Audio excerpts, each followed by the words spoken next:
कभी आपने एक ऐसी ट्रेन देखी है जो सिर्फ पटरी पर नहीं, दिलों पर भी चलती है? एक ऐसी ट्रेन जिसमें लोग अपने सपनों का वजन लिए लटकते हैं, भीड़ में अपनी पहचान खोते हैं और हर सुबह खुद को एक नई जंग में झोंक देते हैं। वो ट्रेन जिसे हम प्यार से मुंबई लोकल कहते हैं। लेकिन क्या आपने कभी सोचा है, जब यही ट्रेन जो रोज हजारों को उनके ऑफिस, कॉलेज या घर पहुंचाती है, अचानक मौत की गाड़ी बन जाए? 9 जून 2025, एक ऐसा दिन जो अब सिर्फ एक तारीख नहीं बल्कि कई घरों के लिए एक हमेशा ना भरने वाला जख्म बन चुका है। इस वीडियो में हम सिर्फ हादसा नहीं बताएंगे, हम वो एहसास सुनाएंगे जो हर लोकल यात्री ने कभी ना कभी जरूर महसूस किया है। तो वीडियो को अंत तक जरूर देखना, और अगर तुम भी कभी लोकल में लटके हो तो कमेंट करके बताना तुम्हारा सबसे डरावना सफर कौन सा था।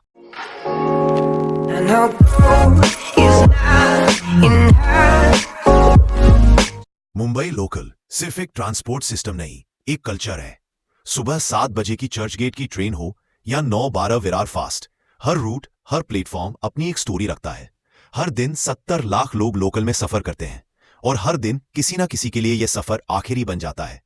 9 जून 2025 की सुबह भी कुछ अलग नहीं थी। प्लेटफॉर्म नंबर 3 पर यूजुअल भीड़ थी। लोग भाग रहे थे, चढ़ रहे थे, लटक रहे थे, और किसी को अंदाजा नहीं था कि कुछ मिनटों में एक खौफनाक मंजर इस शहर की धड़कनों को चीर देगा।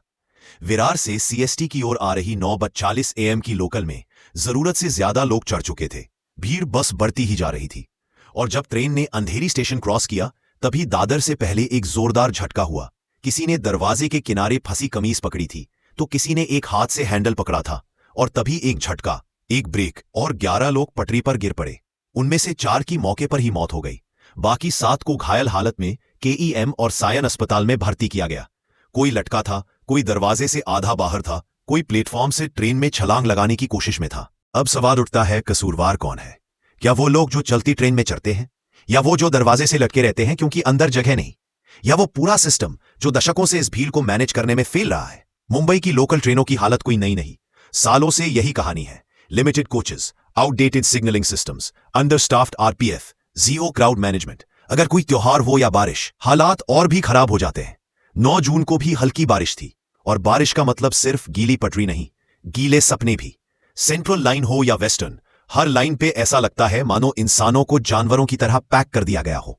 लोग मजबूर हैं क्योंकि ये शहर थमता नहीं, पर सिस्टम थम गया है, वहीं उसी पुराने ढांचे में अटका है। हर साल करोड़ों के बजट पास होते हैं, लेकिन जमीन पर क्या होता है?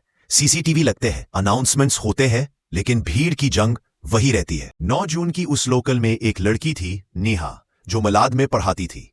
उसकी शादी नवंबर में तय हुई थी, और एक लड़का, सौरभ, जो दादर में मेडिकल की कोचिंग करता था। वो दोनों अब इस दुनिया में नहीं है, और पीछे रह गए उनके माँ बाप, उनकी अधूरी कहानियां, और वो वॉलेट जिसमें आज भी उनका लोकल पास पड़ा है। इन मौतों पर ना टीवी चैनल ज्यादा बोले, ना अखबारों ने बड़ी हेडलाइन दी। क्यों? क्योंकि मुंबई लोकल में गिर के मरना अब न्यू नॉर्मल है। पर सोचो, कोई अपनी गलती से नहीं मरा। वो सिस्टम जो बदलना चाहिए था वही उन्हें निगल गया।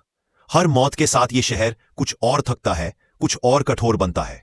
हम सब किसी ना किसी दिन उस भीड़ में एक नाम बन जाते हैं, और फिर कभी खो जाते हैं। हमने बुलेट ट्रेन के सपने देखे हैं, हाइपरलूप की बातें की है, लेकिन जो ट्रेन हमारे घर के बाहर दौड़ती है, उसमें भीड़ से बचने के लिए हमारे पास कोई उपाय नहीं। हम क्या कर सकते हैं? हम समझ सकते हैं कि दरवाजे से लटकना बहादुरी नहीं, बेवकूफी है। हम शिकायत कर सकते हैं, अपनी आवाज उठा सकते हैं। हम एक सिस्टम से सवाल कर सकते हैं जिसने कन्वीनियंस पे भीड़ को तरजीह दी। और सबसे जरूरी, हम उन चेहरों को याद रख सकते हैं जो इस सिस्टम की भेंट चढ़ दे। मुंबई कभी नहीं रुकती, ये बात सब कहते हैं, लेकिन कभी कभी उसे रुकना चाहिए, थोड़ा सोचने के लिए, थोड़ा समझने के लिए। वो नेहा, वो सौरभ, वो हर इंसान जो 9 जून की उस लोकल में था, सिर्फ एक आंकड़ा नहीं थे। वो हमारे जैसे ही थे, सपनों से भरे हुए, थके हुए, लेकिन जिंदा। आज हम उनसे माफी नहीं मांग सकते, पर हम ये वादा जरूर कर सकते हैं कि अगली बार जब हम लोकल में चढ़ें तो जरा संभल के चढ़ें, किसी को धक्का ना दे, और उस सिस्टम से सवाल जरूर करें जो हमें चलता है कहकर चलता बना देता है। अगर तुम्हें यह वीडियो थोड़ा भी दिल से लगा हो तो इसे लाइक जरूर करना। कमेंट करके बताना, क्या आपने कभी ऐसा कोई डरावना सफर किया है? और चैनल को सब्सक्राइब करो, क्योंकि यहां हम बात करते हैं उन कहानियों की जो अक्सर छूट जाती हैं, लोकल की तरह।